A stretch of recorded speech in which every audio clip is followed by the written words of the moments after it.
ಪ್ರಾಪಂಚಿಕ ವ್ಯವಹಾರಗಳಲ್ಲಿ ಸಿಲುಕಿದಂತಹ ಮನುಷ್ಯ ಅನೇಕ ನಮೂನೆಯ ನಟನೆಗಳನ್ನು ಮಾಡ್ತಾ ಅಭಿನಯಿಸಬೇಕಾಗ್ತದೆ. ಕೆಲವೊಮ್ಮೆ ನೈಜವಾಗಿಯೇ ಇರ್ತವೆ ಸಂದರ್ಭಗಳು. ಹೇಗೋ ಬದುಕಿ ಈ ಜೀವನವನ್ನು ಮುಗಿಸಿ ಹೋಗಬೇಕಾದಂಥ ಸಂದರ್ಭದೊಳಗೆ ಒಂದೆರಡು ಸನ್ನಿವೇಶಗಳನ್ನು ಕಂಡು ದೇವರಿಗೆ ನಗು ಬರ್ತದಂತೆ.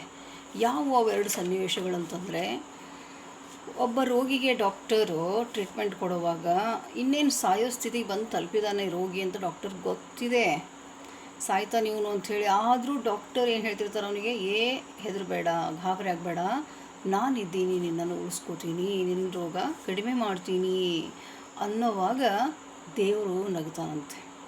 ಮೂರ್ಖ, ಇನ್ನೇನು ಕ್ಷಣಗಣನೆ ಯಮಪಾಶ ಬೀಸಿ ಆಗಿದೆ, ಮೇಲೆ ತೊಗೊಂಡು ಹೋಗ್ತಾನೆ, ನೀನೇನು ಉಳಿಸ್ತೀಯಾ, ಇಂಥ ಜನನಪ್ಪ ಇವರು ಅಂತ ನಗ್ತಾನೆ ದೇವರು.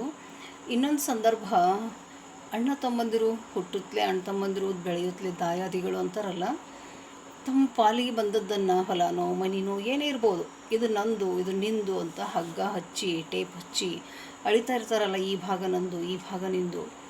ಅವಾಗ ಕೂಡ ದೇವರು ನಗ್ತಾನಂತೆ. ಅಯ್ಯೋ ಮೂರ್ಖ ಜನ, ಎಂಥ ಜನನಪ್ಪ ಇವರು, 6 ಅಡಿ 3 ಅಡಿ ಮಾತ್ರ ನಿಮ್ಮದು, ಅದು ಮಣ್ಣು ಮಾಡಿದ್ರೆ ಸುಟ್ಟು ಬಿಟ್ಟರೆ ನಿಮ್ಗೆ ಬೂದಿ ಸಹಿತ ಸಿಗಲ್ಲ, ಅಂಥದ್ರೊಳಗೆ ಇದು ನಂದು ಇದು ನಿಂದು ಅಂತ ವ್ಯರ್ಥ ಬಡ್ದಾಡ್ತಾರಲ್ಲಪ್ಪ ಈ ಮನುಷ್ಯರು ಅಂತ ನಗ್ತಾನಂತೆ ದೇವರು. ಕಳೆದು ಹೋದಂಥ ಹಣ ಸಿಗ್ಬಹುದೇನೋ, ಸಿಗ್ತದೋ ಎಂದು ಸಿಕ್ಕಿತು ಏನಾದರೂ ಮಾಡಿದ್ರೆ ಮತ್ತೆ, ಆದರೆ ಕಳೆದು ಹೋದಂಥ ಸಮಯ ಸಿಗೋದಿಲ್ಲ. ಮುರಿದು ಬಿದ್ದಂತಹ ಮನೆಯನ್ನು ಕಟ್ಟಬಹುದು, ಆದರೆ ಮುರಿದು ಬಿದ್ದ ಮನಸ್ಸನ್ನು, ಮುರಿದು ಬಿದ್ದ ಸಂಬಂಧಗಳನ್ನು ಕಟ್ಟೋದು ಅಸಾಧ್ಯನೇ ಅಂತ ಹೇಳ್ಬೋದು. ಬಹಳ ಕಷ್ಟ ಸಾಧ್ಯ ಅದು. ಅಸಾಧ್ಯ ಅಂದ್ರೇ ಒಂದು ಸೂಕ್ತ ಪದ ಅದಕ್ಕೆ. ಕಳ್ಕೋಬಾರ್ದು ಅಂಥೇಳಿ ಹಣವನ್ನು ಪೆಟ್ಟಿಗೆಯಲ್ಲಿಟ್ಟು ಮುಚ್ತೀವಿ, ಆದರೆ ಸಮಯವನ್ನು ಮುಚ್ಚೋಕ್ಕಾಗಲ್ಲ ಅಲ್ಲ, ಅದು ಹೋಗ್ತಾನೆ ಇರ್ತದೆ ಜಾರಿ. ಆದ್ದರಿಂದ ಅತ್ಯಂತ ಅಮೂಲ್ಯವಾದಂತಹ ಸಮಯವನ್ನು ವ್ಯರ್ಥ ಕೆಲಸಗಳಲ್ಲಿ ಕಳೀಬಾರ್ದು. ಫ್ಲರ್ಟ್ ಮಾಡ್ತಾ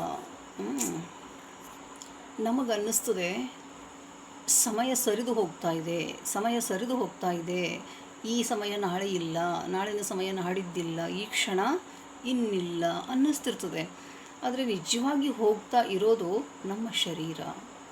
ಈ ಕ್ಷಣ ಇದ್ದಂಥ ಈ ಶರೀರದ ಆಯಸ್ಸು ಮುಗೀತದೆ ಅಷ್ಟೇ.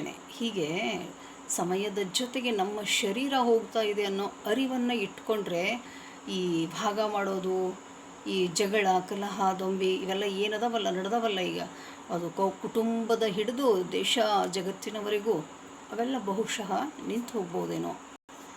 ನಾನು ನನ್ನದು ಅಂತ ವ್ಯರ್ಥ ಬಡದಾಡಿ ಮನಸ್ಸನ್ನು ಗಲಿಬಿಲಿ ಮಾಡಿಕೊಂಡು ಅಶಾಂತಿಯ ಗೂಡಿನೊಳಗೆ ಏನೇನೋ ಆಸೆಗಳನ್ನು ತುಂಬಿಕೊಂಡು ಚಂಚಲ ಮಾಡಿಕೊಂಡು ಮನಸ್ಸನ್ನು ನಿರಾಸೆಗೆ ನೂಕಿದವರಾಗಿ, ಚಿಂತೆಯಿಂದ ಆವರಿಸಲ್ಪಟ್ಟವರಾಗಿ, ಬೆಂಕಿಯೊಳಗೆ ಬೆಂದು ಬೂದಿಯಾಗಿ ಹೋಗ್ತೀವಲ್ಲ ವ್ಯರ್ಥವಾಗಿ. ಏನು ಸಾಧನೆ ಇದು? ನಿಜವಾದ ಸಾಧನೆ ಅಂತಂದರೆ ಆತ್ಮೋನ್ನತಿ, ಪರಮಾತ್ಮನಲ್ಲಿ ಲೀನ ಆಗೋದು, ಅದು ನಿಜವಾದ ಸಾಧನೆ. ಆ ಸಾಧನೆಯನ್ನು ಮರೆತು ನಾವು ಏನು ಮಾಡಿಬಿಡ್ತೀವಿ, ಪ್ರಾಪಂಚಿಕ ಮಾಯೆಯೊಳಗೆ ಸಿಲುಕಿಕೊಂಡು ಅದು ಸಿಗದೇ ಹೋದಾಗ ಅದರ ಬೆಂಬತ್ತಿ ಹೋಗಿ ಪಡಬಾರದ ಪಾಡುಪಟ್ಟು ಜೀವನವನ್ನೇ ದುರಂತಮಯ ಮಾಡ್ಕೋತೀವಲ್ಲ. ಇದು ಆಗಬಾರ್ದು ಅಂತಂದರೆ ನಮ್ಮ ಮನಸ್ಸನ್ನು ನಾವು ಏಕಾಗ್ರಗೊಳಿಸಿಕೊಂಡು ಪರಮಾತ್ಮನಲ್ಲಿ ಲೀನ ಆಗೋದನ್ನು ಕಲಿಬೇಕಾಗಿದೆ.